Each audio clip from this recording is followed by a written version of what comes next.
የአማራን የህልውና አደጋ ከመከላከል ትግል ጋር የተያያዙ የተመጠኑ የግል ምልከታዎች በአንዳርጋቸው ጽጌ የካቲት 2017 1 ከአጻጻፍና ከይዘት ጋር የተያያዙ ጉዳዮች ሀ የቅርጽ ጉዳይ የማንበብ ባህል እየተዳከመ መጥቷል።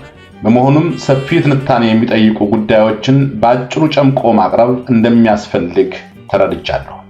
የአማራ ህዝብ የሚገኝበት ሀገረ ኢትዮጵያና ሀገረ ኢትዮጵያ የምትገኝበት ቀጠና ከየትኛውም አካባቢ የበለጠ የተወሳሰቡ ዘርፈ ብዙ የሆኑ ችግሮች ያሉበት ነው። በዛ ላይ እየተወሳሰበ የመጣው የቅርብና የሩቅ መንግስታትና ሀገራት እንዲሁም የዓለም አቀፍ ኩባንያዎች ጂኦፖለቲካዊና ኢኮኖሚያዊ ፍላጎት የቀጠናውን ችግር በማባባስ የሚጫወተው ሚና አለ። እንዲህ አይነት የተወሳሰቡ ሀገራዊ ቀጠናዊና ዓለም አቀፋዊ ተጽዕኖዎች ባሉበት አካባቢ የአማራ ህዝብ የሚያደርገው የህልውና ትግል በሚገባ ለመተንተን ረጃጅም ጽሑፎች አይደለም የዳጎሱ መጽሐፍትም ቅም የሚሉት አይደለም። ችግሩ ግን በሚገባ ያልተማረው ብቻ ሳይሆን የተማረ የምንለውም መጽሐፍ አይደለም ረጃጅም ጽሑፎችን ማንበብ ካቆመ ቆይቷል። ቀደም ብሎም ቢሆን ማንበብም ሆነ መጽሐፍ የማይሆንለት የኢትዮጵያ ሆነ የአማራ ምሁር እድሜ ለማህበራዊ ሚዲያ መጽሐፉንም ሆነ ማንበቡን ርግፍ አድርጎ ትቶታል። ምሁሩ ሳይቀር ከሙያው ውጭ የቀረችውን የማወቅ ፍላጎት የሚያረካው ዘመን ያመጣቸውን የተግባቦት መሳሪያዎች ከድንቁርና በመጣ ድፍረት ተቆጣጥረው ያሻቸውን የሚናገሩበትን የዩቲዩብ፣ የቲክቶክ፣ የትዊተር፣ የፌስቡክ እና የኢንስታግራም ሸቃጮችን በማዳመጥ ሆኗል። ይህ ሁኔታ እጅግ አደገኛ የሆነ ከእውቀት የተጣላ በስሜት የሚነዳ የግብስብስ መረጃዎች ሱሰኛ ፈጥሯል። ይህን ባህል ግምት ውስጥ በማስገባትና ፈረንጆቹ ለአሮጌ ውሻ አዲስ ታሪክ ማስተማር አይቻልም የሚሉትንም ብሂል በመጋፋት እኔም በተቻለ መጠን የወቅቱን የአማራ ህዝብ የህልውና አደጋ ምልከታዎችን የራሳቸው አርዕስት ባላቸው አጫጭር ጽሑፎች አማካይነት ለማቅረብ ተገድጃለሁ። ጽሑፉ ለማን የተጻፈ ነው? ይህ ጽሑፍ የተጻፈው በአማሮች መካከል መደረግ ለሚገባው ውይይት ነው።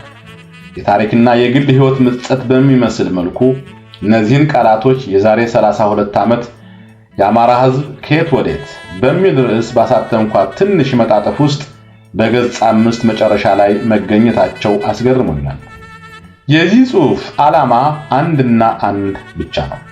ዛሬ በሀገራችን ውስጥ ባለው ሁኔታ በተለይም የአማራውን ህዝብ በሚመለከቱ ጉዳዮች ላይ በአማራውና በአማራው ውስጥ ብቻ መደረግ ላለበት ውይይት የራሳችንን መንደርደሪያ ሐሳቦች ለማቅረብ ነው።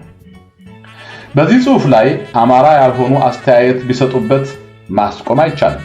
በበኩሌ ከጽሑፉ ጋር በተያያዘ የሚነሱ ጥያቄዎችና አስተያየቶች ካሉ ምላሽ የሚሰጠው ከአማሮች ለሚመጡት ብቻ ነው። አማሮች ስል በአማራ ፋኖ የሚመራውን የአማራ የህልውና ትግል ፍትሃዊ ነው ብሎ የሚያምን ማንኛውም ሰው ማለት ነው። እንዲህ ከሆነ ማንኛውም ኢትዮጵያዊ የአማራን የህልውና ትግል ፍትሃዊነት ከተቀበለ አማራ ነው። የአማራ ቁስል ቁስሌ፣ ህመሙ ህመሜ ነው በማለት በድርጊቱ እኔም አማራ ነኝ እያለን ስለሆነ እንዲህ አይነቱ ግለሰብ ጥያቄ ቢጠይቀኝ ለመመለስ ቢሞግተኝ ለመሞገት ዝግጁ ነኝ። ከዚህ ውጪ አንድ ግለሰብ ዘርማንዝሩ አማራ መሆኑን እስከ ምንጅላቱ ሊቆጥር ቢችልም በድርጊት ግን እንደ ዳንኤል ክብረት፣ ዳኛቸው አሰፋ፣ በለጠ ሞላ፣ አረጋ ከበደ፣ ተመስገን ጥሩነህ፣ አገኘው ተሻገር፣ ብናልፍ አንዱ ዓለምና ሌሎችም የንጉሥ አብይ አህመድ የቤተ መንግስት የግቢ ባሪያ ሆኖ እስከመጣ ድረስ አማራ ሊሆን አይችልም። በእንዲህ አይነቱ ፍጥረት ለመጠየቅም ሆነ ለመሞገት ፈቃደኛ አይደለሁም። ንጉሥ አብይ ባቋቋማቸው ለሆዳቸው ባደሩ ባሪያ ጀነራሎቹ በሚመሩ የማህበራዊ ሚዲያዎችና ሰራዊቶቻቸውም ለመጠየቅ ፈቃደኛ አይደለሁም። ይህ ጽሑፍ በዋነኛነት ማንን ቀንድ ሊያስበቅል እንደሚችል ስለማውቅ የኦሮሞ ብልጽግና የሚዲያ ሰራዊትና ጸረ አማራና ኢትዮጵያ ኃይሎች የአማራ ስም እየተጠቀሙ ዘመቻ እንደሚከፍቱበት ግልጽ ነው።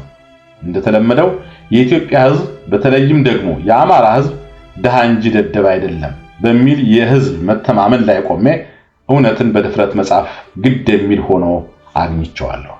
በበኩሌ የዚህን ጽሑፍ ጉዳይ በአማሮችና በአማራ ወዳጆች መሃል ለሚደረግ ውይይት በሚል ያጠርኩት ከማንም ለሚነሳ ማናቸውም ጥያቄ ወይም አስተያየት ምላሹን መስጠት ወይም ሐሳቡን ማስተናገድ ከባድ ስለሆነ ሳይሆን ያለንበት አዋካቢና አሰቃቂ ሁኔታ የሚያቀናጡና የተተረፈረፉ የትኩረትና የጊዜ ዕድሎችን ስለማይሰጠን ብቻ ነው። የሚገርመውና አሁንም የታሪክና የግል ሕይወት ምጸት ይመስል ቀደም ብዬ በጠቀስኳት መጣጥፍ ላይ የዛሬ 32 ዓመት የአማራ ሕዝብ ወከባ ውስጥ መሆኑንና በፍጥነት መንቀሳቀስ እንዳለብን የሚገልጹ ቃላቶችን መጠቀሜ ራሴን ማስገርሞኛል። ያቺ ትንሽ መጣጥፍ ገጽ 5 ላይ የአማራ ሕዝብ ራሱን በፍጥነት ማዘጋጀት ካልቻለ ይህ ሕዝብ በሚሊዮኖች በረሃብ የሚረግፍበት፣ በሚሊዮኖች የሚሰደድበት፣ እንደ ሕዝብ ክብሩ ነፃነቱና ህልውናው ከማይጠበቅበት ሁኔታ ውስጥ እንደሚገባ መጠራጠር አይኖርብንም ብላ ነበር። ህልውና የምትለውን ቃል ልብ በሏት። አሁንም ልክ እንደ ዛሬ 32 ዓመቱ የአማራ ሕዝብና ከዚህ ሕዝብ አብራክ ነው የወጣሁት ብሎ የሚያስብ ምሁር ትኩረትን ሳይበታትኑ እንደ ሌዘር አነጣጥሮ ስራን እየለዩ አድምቶ መስራት የሚጠይቅ እጅግ አሳሳቢ የሆነ ዘመን ውስጥ መገኘቱን መረዳት አለበት። በ32 ዓመታት ውስጥ ለአማራው በበጎ መልኩ የተቀየረ ነገር የለም፣ የባሰ እንጂ። በመሆኑም ነው ማንኛውም ህልውናዊ አደጋ ላይ ወድቋል ብሎ የሚያምን አማራ እርባና በሌላቸውና መሬት ላይ ያለውን በአማራ ህልውና ላይ ያሰፈሰፈውን መዓት በፍጥነት መፍትሄ በመስጠት ረገድ አስተዋጽኦ በሌላቸው የትኞችም አጀንዳዎች ላይ መጠመድ የለበትም የምለው። በጉንጭና ብር አልፋ ምልልሶች የሚጠፋ ጊዜ ሊኖረን አይገባምና። ሐመሮሃ የጽሑፉን ይዘት በተመለከተ ይህ ጽሑፍ ራሳቸውን በቻሉ የተለያዩ ነገር ግን ተያያዥነት ባላቸው ጉዳዮች ላይ ያተኩራል። ሁሉም ጉዳዮች ላይ የተሰጡ ምልከታዎች የግልና የምር ናቸው። አንዳቸውም ለማምታታትና ለማሳመን to confuse and convince የተጻፉ አይደሉም። ሁሉም ጉዳዮች ሰፊና ትልልቅ ርዕስ የተሰጣቸው ቢመስልም አሁን በቀጥታ የአማራ ሕዝብ ከሚያደርገው የህልውና ትግል ጋር በተያያዘ ቅኝት የተጻፉ ናቸው። የሐሳብ ቦርጭ እንዳይኖራቸው አድርጌ ለማቅረብ ሞክሬያለሁ።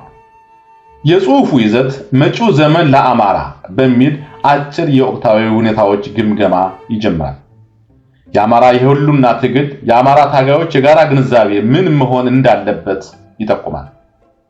ከአማራ ሕዝብ ትግል ጋር በተያያዘ የሚነሳውን የፋኖ ማኒፌስቶ ጉዳይ ያነሳል። የአማራ ልሂቅ አማራነትና ኢትዮጵያዊነት በሚል ርዕስ ውዥንብር የሞላባቸውን ጉዳዮች ይመለከታል። የ1960ዎቹ ትውልድና አማራነት የአማራ ህልውና ትግል በሚል ርዕስ ስር ከወቅቱ ትግል ጋር የተያያዙ ወሳኝ ጉዳዮችን ያነሳል። ህብረ ብሔራዊ የሆነው የጸረ ወያኔ ትግልና አዲሶቹ የአማራ ብሔርተኞች በሚል ርዕስ ስር በአማራው መሃል አንዳንድ ወገኖች የሚያሰራጯቸውን ከፋፋይ ትርክቶችንና ጉዳታቸውን ያቀርባል። በአማራ አሸናፊነት ላይ የተመሰረተ የአማራ ህዝብ የህልውና ማስከበር ክንውን ሀገራዊ፣ ቀጠናዊና አህጉራዊ ተጽዕኖውን ይመለከታል። ወዳጅ ማብዛት፣ ጠላትን መቀነስ የአማራ ስትራቴጂ በአማራ ማህበረሰብ ውስጥ ሊኖረው የሚገባውን ቦታ ይፈትሻል። የአማራ ህዝብ የህልውና አደጋ ምንጮች ብዙ መሆናቸውን የሚያመላክት ነገር ግን ሁሉን አደጋዎች በአንድ ጊዜ መጋፈጥ እንደማይቻልና ትልልቆቹን አደጋዎች በቅድሚያ መቋቋም አስፈላጊ መሆኑንና ይህን ለማከናወን ምን መደረግ አለበት በሚሉ ጉዳዮች ላይ ጥቆማዎች ይሰጣል። በዚህ ርዕስ ስር የፋኖ አንድነት፣ የዲያስፖራ ድጋፍና አንድነት፣ የአስተማማኝ አጋር ፍለጋ አስፈላጊነት፣ ኤርትራና አማራን የተመለከቱ ጉዳዮች ይነሳሉ። የአማራ የህልውና ትግል በጽንፈኛ ብሔርተኞች እንቅስቃሴ ላይ ያሳደረው ተጽዕኖና አንድምታው፣ የጥነኛ ብሔርተኛነትና የታመመ ብሔርተኛነት አይቀሬ ግፍጫዎችና የኃይል አሰላለፍ ለውጥና ውጤቶች በሚል ርዕስ በእርቅና በድርድር ላይፈታ የሚችል አደገኛ ሁኔታ በኢትዮጵያ ውስጥ መኖሩን፣ ጤነኛ ብሔርተኞች ከታመሙ ብሔርተኞች ጋር ግፍጫ ውስጥ ቢገቡ ውጤቱ ምን እንደሚሆን ይጠቁማል። ለውጡ ካለፈው የባሰ እንዳይሆን ከተለመደው የለውጥና የባሰ ነገር ማምጣት አዙሪት ለመውጣት ምን መደረግ አለበት የሚል ጉዳይም ተነስቷል። በመጨረሻም አሁንም ለአማራ ሕዝብ የህልውና ትግል በድል መጠናቀቅ ወሳኝ የሆነውን የፋኖ እንቅስቃሴ የሚያስተባብር ጠንካራ ድርጅት በመፍጠሩ ሂደት ላይ የተከሰቱ ችግሮችን በማቅረብ መፍትሄዎችን ያመላክታል። 2. ያለፈውና መጪው ዘመን ለአማራ። ነቢይ፣ ጠንቋይ፣ ሳይንቲስት መሆንን አይጠይቅም። ያለፉትን 100 ለመሙላት ጥቂት ዓመታት የቀራቸውን ዘመናት በደንብ ማጤን ብቻ በቂ ነው። የውጭና የሀገር ውስጥ የአማራ ጠላቶች ተቀናጅተው አማራውን በማንነቱ ለይተው የመከራ ዶፍ አውርደውበታል። አማራ ባለፉት 100 ዓመታት ውስጥ በማንነቱ ላይ ጥቃት ሳይደርስበት ያለፉ ዘመናት ቢኖሩ መንግስታዊ ስርዓቱን የተቆጣጠሩት አካላት ማንነታቸውን በኢትዮጵያዊነት የሚገልጹ በሆኑበት ዘመን ብቻ ነው። የኢትዮጵያዊ ገዢዎች ኢትዮጵያውያን በነበሩበት ዘመንም ቢሆን የአማራ ሕዝብ በማንነቱ ላይ ያነጣጠረ ጥቃት አይድረስበት እንጂ ከፍቶት ባመጸበት ወቅት በገዢዎች እሳትና ብረት ተቀጥቅጧል። በተለይ ግን ኢትዮጵያ በ1983 ዓ.ም ጸረ ኢትዮጵያና ጸረ አማራ በሆኑ ጽንፈኛ ብሔርተኞች እጅ ከወደቀችበት ጊዜ ጀምሮ የአማራ ዕጣ ስቃይ፣ ሰቆቃ፣ ዋይታ፣ በአሰቃቂ ሁኔታ መገደል፣ መፈናቀል፣ መሰደድ፣ መዋረድ ሆኗል። የ27 ዓመቱ የወያኔ አገዛዝ የአማራ ሕዝብ በማንነቱ ተለይቶ እንዲጠቃ ህገ መንግስታዊ፣ አስተዳደራዊ፣ ፖለቲካዊ፣ ኢኮኖሚያዊ፣ ማህበረሰባዊና ዲፕሎማሲያዊ መደላድሎችን አመቻችቷል። ደግመን ደጋግመን በአማራ ጥላቻ ዙሪያ ወያኔ ስለቀረጸው የ1967 ዓመቱ ፕሮግራሙ ማላዘን አያስፈልገንም። ወያኔ ከስልጣን ከወረደ በኋላም ከመቼውም ዘመን በላይ የአማራ ሕዝብ መጨፍጨፍና መፈናቀል ገጥሞታል። የጸረ አማራ አመለካከት የሚጋሩ ኃይሎች በህብረት የፈጸሙት ነው።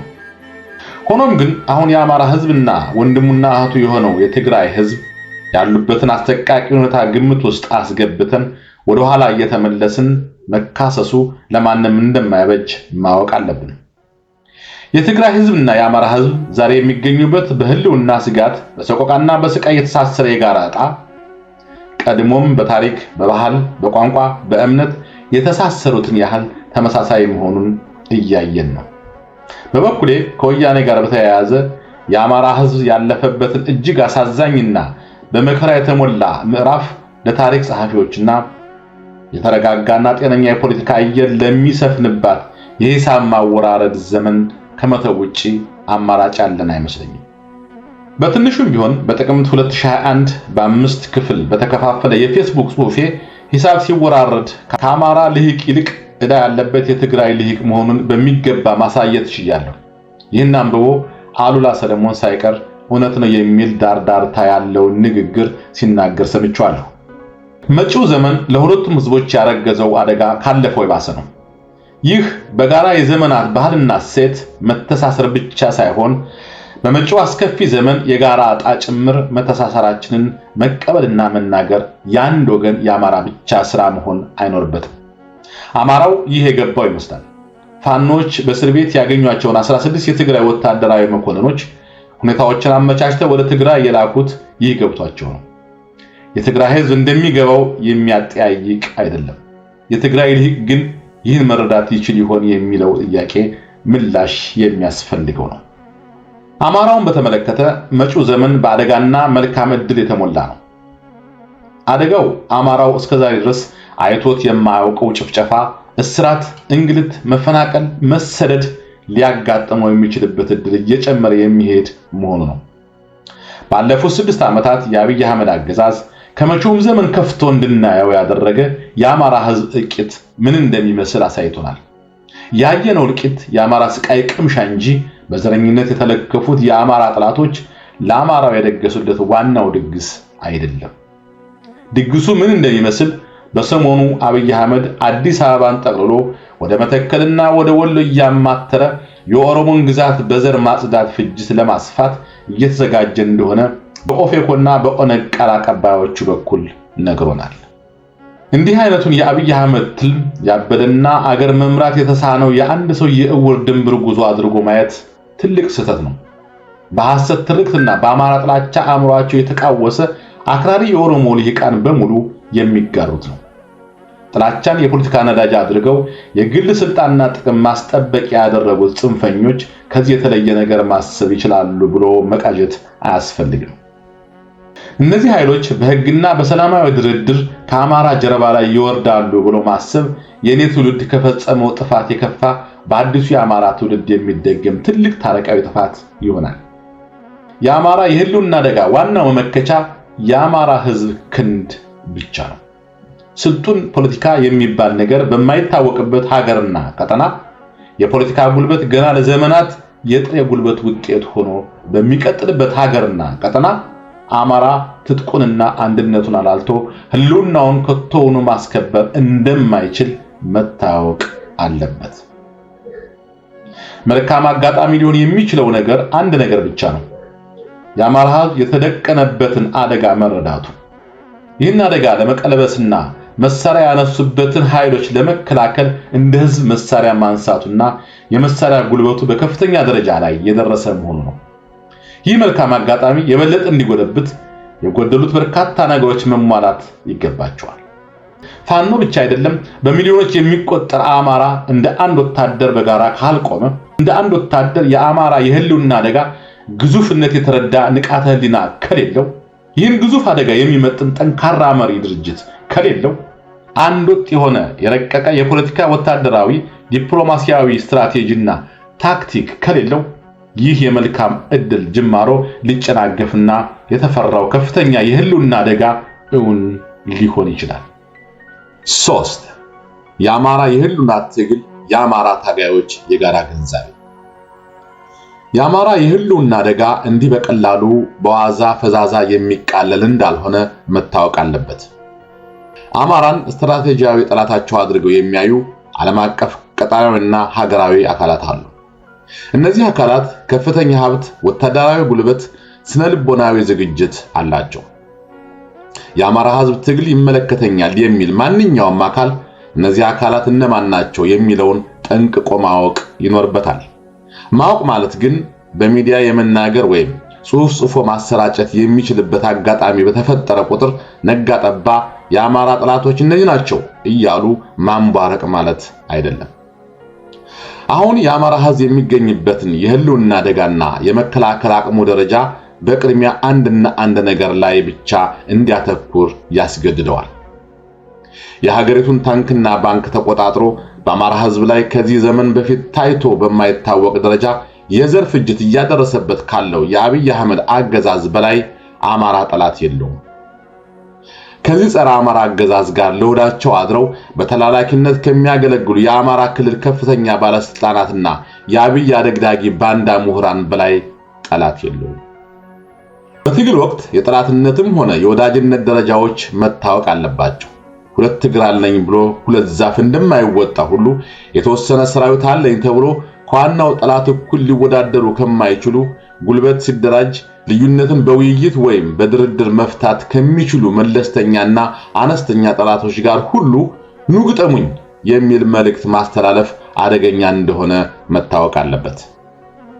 አማራው የራሱን የቤት ስራ ሳይሰራ ራሱን ከህልውና አደጋ መከላከል የሚያስችል ጥርት ያለ ሁሉንም አማራ የሚገዛ ርዕዮተ ዓለምና ማንንም ጉልበተኛ አደም ማስገዛት የሚያስችል አንድ ወታደራዊ ቁመና ሳይላበስ በቀጥታ ከህልውናው ትግል ጋር ግንኙነት በሌላቸው የሀገራት የቀጠናው የአፍሪካና የዓለም ጉዳዮች ላይ የሚጨነቅበት ምንም አይነት አመክንዮ ማቅረብ አይቻልም። አማራው በኢትዮጵያ በቀጠናውና በዓለም ጉዳዮች ላይ መሳተፍ የሚችለው ህልውናውን ማረጋገጥ የሚያስችል ዋስትና በእጁ ሲገባ ነው። አሁን አማራው ያለበት ሁኔታ ይህን ዋስትና ከማግኘት እጅግ የራቀ ነው። የአማራ ህዝብ የህልውና ትግል ጥንካሬውንና እድገቱን ግምት ውስጥ ያላስገባ ፋይዳ ቢስ ከሆነ የትኛውም ጊዜን፣ ጉልበትን፣ ዕውቀትን አባካኝ ከሆነ ማንኛውም ማለት የሀገር ውስጥ ተሳትፎ መታቀብ ይኖርበታል።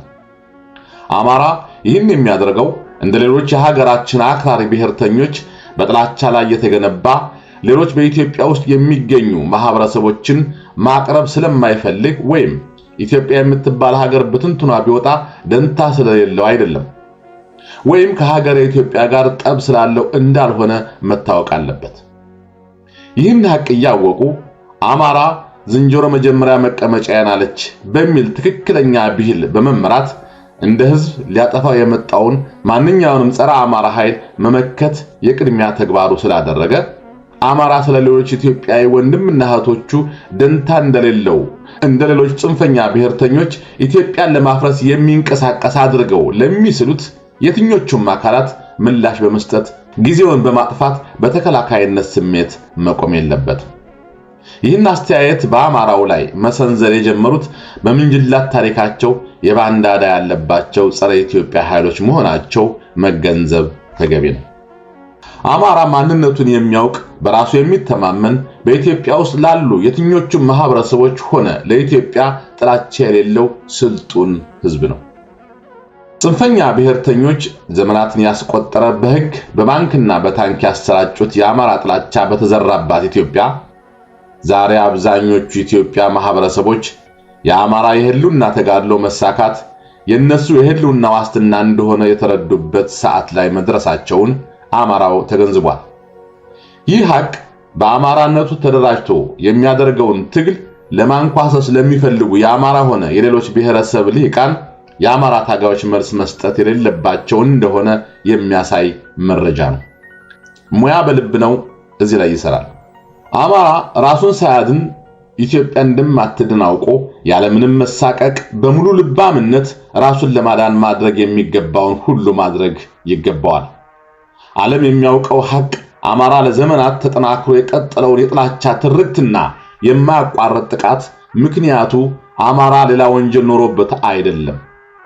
ኢትዮጵያን እንደ ሀገር ለማስቀጠል በከፈለው ወሳኝ መስዋዕትነት ኢትዮጵያን ለማፍረስ እቅድ የነበራቸውን የውስጥና የውጭ ጠላቶች ህልም በማምከኑ ነው። የአማራው ህልውና የሚከበርበት ሁኔታ ከመጣ በኢትዮጵያ ላይ ያንዣበበው የህልውና አደጋ የሚያበቃለት መሆኑን መጠራጠር አያስፈልግም።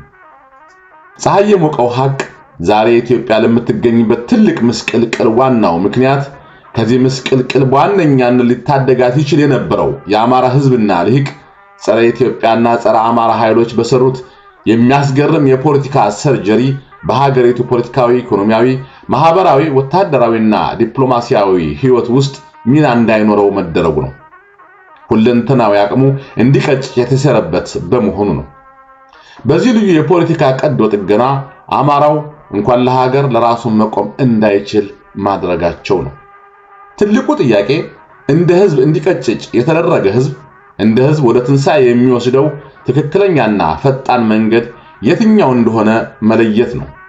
ይህ መንገድ ዘረኞች ባንክና ታንኩን ተቆጣጥረው ባለፉት 35 ዓመታት ለሀገራዊ የፖለቲካ አደረጃጀትና እንቅስቃሴ ግጥም አድርገው የዘጉትን የፖለቲካ ምህዳር እንዳልተዘጋ ያስመሰሉ ዛሬም ርባና የሌላቸውን ሀገራዊ ፓርቲዎች እናጠናክር ወይም እንደ አዲስ እንፍጠር የሚል ጥሪ ማድመጥ ነው። እስከዛሬ ሲደረግ እንደነበረው በስም ኢትዮጵያዊ በአባላት ይዞታቸው በአማራ የተሞሉ ድርጅቶች እየፈጠሩ በየትኛውም ክልል እንደ ልብ ተንቀሳቅሶ አባል መመልመል ቢሮ መክፈት በማይቻልበት ሁኔታ መባዘን ነው መፍትሄው። ይህ አካሄድ ከወያኔ ዘመን ጀምሮ በአማራ ህዝብ ላይ የተፈጸመውን ግፍ ማስቆም ያልቻለ አካሄድ ነው። ከወያኔ ከስልጣን መገለል በኋላ በመጣውና ከወያኔ ዘመን የባሰውን እጅግ አሰቃቂ የአማራ ህዝብ ፍጅት፣ መፈናቀል፣ በግፍ መታሰር፣ መዋረድ ማስቀረት ያልቻለ ነው። ዛሬስ የአማራ ህፃናትና አረጋውያን በድሮን እንዳይጨፈጨፉ ማድረግ ችሏል ወይ? እነዚህ ሀገራዊ ድርጅቶች መግለጫ ከማውጣት አልፈው ለአማራው ምን ፈየዱ?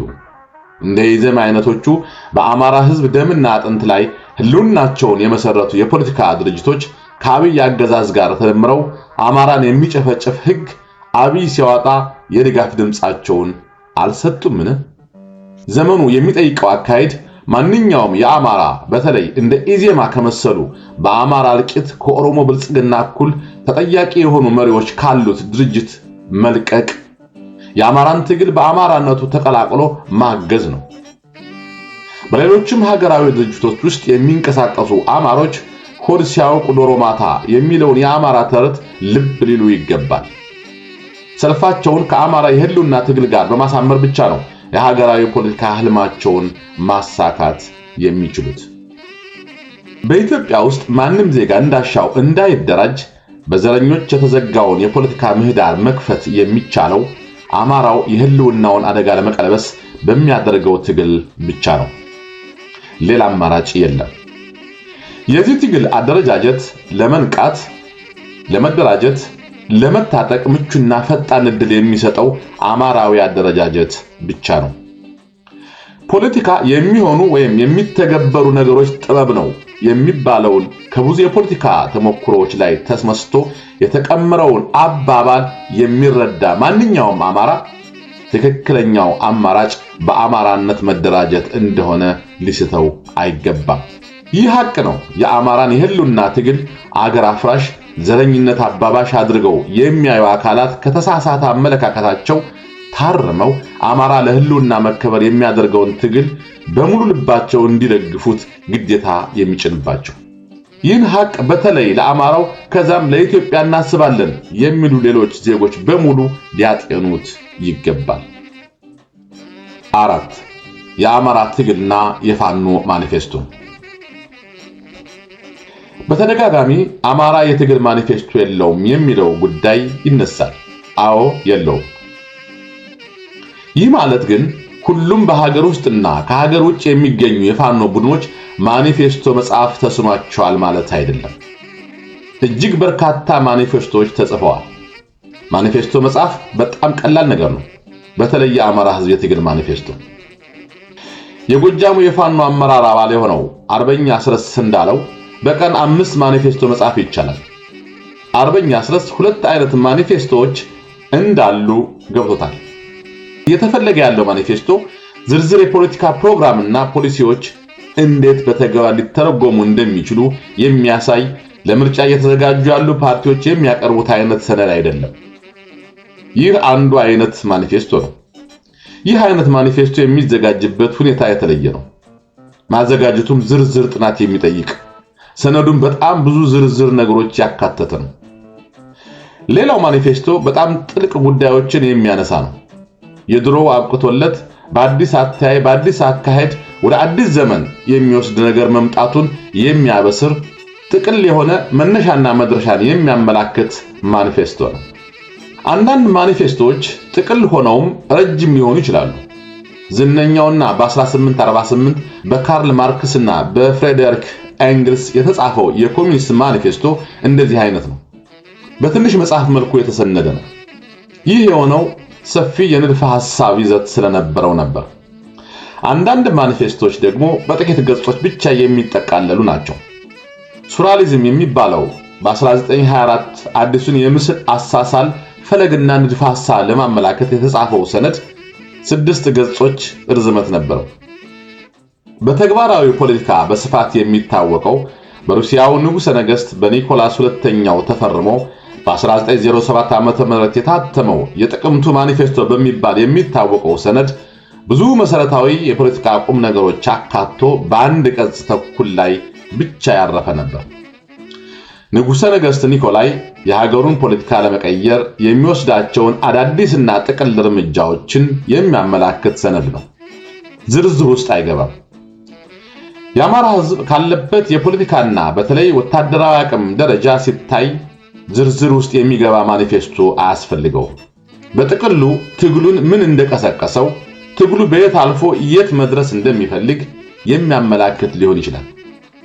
ለአማራና ለተቀረው የኢትዮጵያ ሕዝብ ለቀጠናውና ለዓለም ማህበረሰብ የሚያውጀው ነገር ይኖረዋል። አበቃ።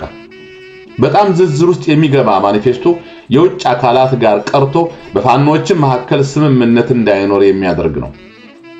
ማኒፌስቶው ጥቅል የሆኑ ነገሮችን ያካተተ እንዲሆን የሚመከረው ለዚህ ነው። ሌላው ትልቁ ቁም ነገር ማኒፌስቶ ማዘጋጀቱ ሳይሆን ማኒፌስቶውን ሁሉም የአማራ ፋኖች በጋራ የተቀበሉትና ያጸደቁት መሆኑ ነው። ይህ እስካልሆነ ድረስ የተለያዩ ማኒፌስቶዎች በተለያዩ ቡድኖች በመዘጋጀታቸው ብቻ አማራ ትግሉን በተመለከተ ማኒፌስቶ የለውም የሚለውን ክስ ማስቆም አይቻልም። ስለሆነም ትልቁ አንገብጋቢ ጥያቄ ማኒፌስቶ ሳይሆን የህልውናውን አደጋ የጋራ አጀንዳና መሰባሰቢያ አድርጎ አንድ የአማራ ፋኖች የጋራ የፖለቲካና ወታደራዊ አደረጃጀት መፍጠር ነው። ይህ አደረጃጀት በተፈጠረ ማግስት የማኒፌስቶ ችግር ብቻ ሳይሆን በፋይናንስ፣ በሎጂስቲክ፣ በዲፕሎማሲ፣ በህዝብ ግንኙነትና በሌሎችም የሥራ ዘርፎች የአማራ የህልውና ትግል የገጠሙትን ሌሎችንም ችግሮች በቀላሉ መቅረፍ ይቻላል። ፋኖ የጋራ አመራር ከፈጠረ በኋላ በማኒፌስቶ ላይ ከሚቀርቡ ጥቅል ከሆኑ ጉዳዮች ወደ ዝርዝር ጉዳዮች መግባት ይችላል። እነዚህ ዝርዝር ጉዳዮችም ቢሆኑ የአስፈላጊነት ቅደም ተከተል ያላቸው የፋኖን የፖለቲካና ወታደራዊ አደረጃጀት እድገትና ጥንካሬ ግምት ውስጥ በማስገባት የሚሰሩ ናቸው። ከማኒፌስቶ በፊት ከሌላም ጉዳይ በፊት የአማራ ፋኖ የሥራዎች ሁሉ እናት የሆነው ስራው አንድ ፖለቲካዊና ወታደራዊ የጋራ አመራር በአስቸኳይ የማቆም ስራ ነው። የአማራን የህልውና ትግል የሚደግፍ ማንኛውም የአማራ ህዝብ ወዳጅ ጉልበቱን፣ ዕውቀቱን፣ ሀብቱን ስራ ላይ ማዋል የሚገባው ለዚህ የጋራ አመራር በፍጥነት መፈጠር ስራ ላይ መሆን አለበት። ይህ እንዳይፈጠር የሚፈልግ ወይም የሚጥር አማራ ከዋናዎቹ የአማራ ጠላቶች ልዩነት ያለው መሆን አይችልም።